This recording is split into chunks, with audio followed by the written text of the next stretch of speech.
نحمده ونصلي على رسوله الكريم اما بعد فاعوذ بالله من الشیطان الرجیم بسم اللہ الرحمن الرحیم۔ اب میں آپ کو ایک حدیث سناتی ہوں۔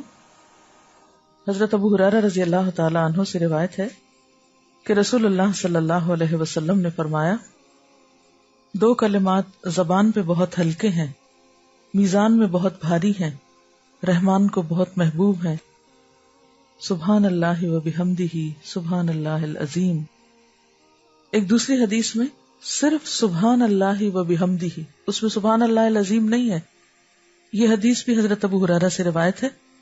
فرمایا، جو شخص دن میں 100 بار سبحان اللہ و بحمدہ پڑھتا ہے اس کی خطائیں مٹا دی جاتی ہیں، خواہ وہ سمندر کی جھاگ کے برابر ہی کیوں نہ ہو۔ متفق علیہ، بخاری اور مسلم کی روایت ہے۔ تاکید ہو جاتی ہے نا جب کوئی حدیث بخاری اور مسلم دونوں میں ہوتی۔ اگر آپ نے 33 دفعہ یا 30 سے کچھ زائد مرتبہ 1 منٹ میں پڑھا ہے سبحان اللہ و بحمدہ سبحان اللہ العظیم، اٹ مینس کہ آلموسٹ ڈبل ٹائم لگا ہے۔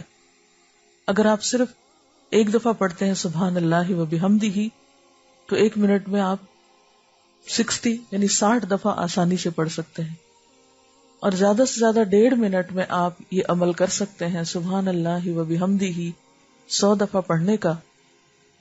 اور آپ اگر دن میں کوئی ایک وقت 1.5 منٹ کا مقرر کر دیں، مثلا سونے سے پہلے، مثلا سفر کرتے ہوئے گھر سے یہاں تک آنے میں، واپسی پر، کسی بھی ایک موقع پر، تو کتنی ہمارے قلب اور روح اور اعمال نامے کی صفائی ہوتی رہے گی ساتھ ساتھ۔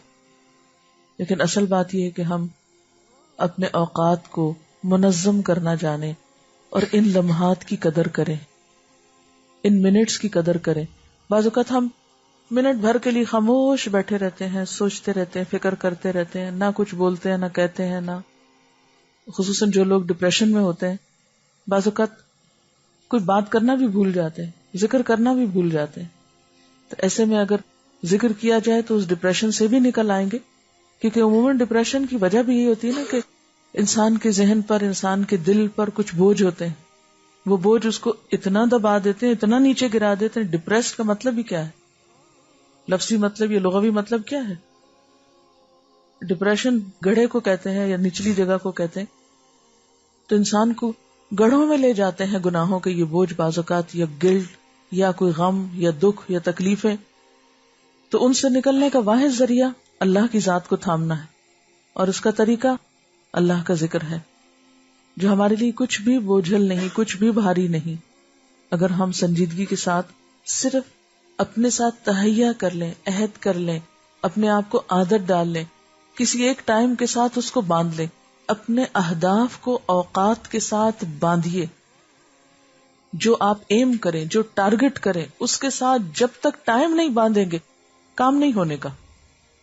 کبھی بھی صرف منصوبے نہ بنائیں، کبھی بھی صرف پلاننگ نہیں کریں، بلکہ کیا کریں؟ منصوبہ اور ساتھ ہی وقت پلس کر دیں کہ کوئی کام کرنا ہے تو کس وقت کرنا ہے۔ تو آج آپ اپنے ساتھ کچھ عہد کیجئے، اپنے کچھ منصوبے بنائی کہ اس سال میں یہ اور یہ کام کرنا چاہوں گی۔ کچھ باتوں کا تو پہلے ذکر کیا گیا اجمالی طور پر، لیکن کچھ تفصیلی باتیں بھی۔ تفصیلی سے مراد کیا ہے کہ جیسے اگر ابھی ذکر کی بات ہو رہی تھی تو ذکر ہی پر اگر آپ کچھ چیزوں کا تہیہ کر لیں کہ یہ ذکر میں نے اپنی زندگی میں شامل کر لینا ہے، کیونکہ یہ بہت فائدہ مند بات ہے۔ اور سوال یہ پیدا ہوتا ہے کہ کون سا طریقہ ہو کہ جس سے میں اس عمل کو پھر بھولوں نہیں، یاد رکھوں۔ وہ اپنی سہولت سے کوئی بھی وقت آپ مقرر کر سکتے ہیں، اور وہ وقت مقرر کریں جس وقت میں عموماً آپ کا 1.5 منٹ فارغ ہوتا ہے، جس وقت میں آپ 1.5 منٹ خالی نکال سکتے ہیں۔ میں سمجھتی ہوں کہ کلاس سے نکل کر گیٹ تک جانے میں آپ کو 1.5 منٹ سے تو زیادہ ہی لگتا ہے۔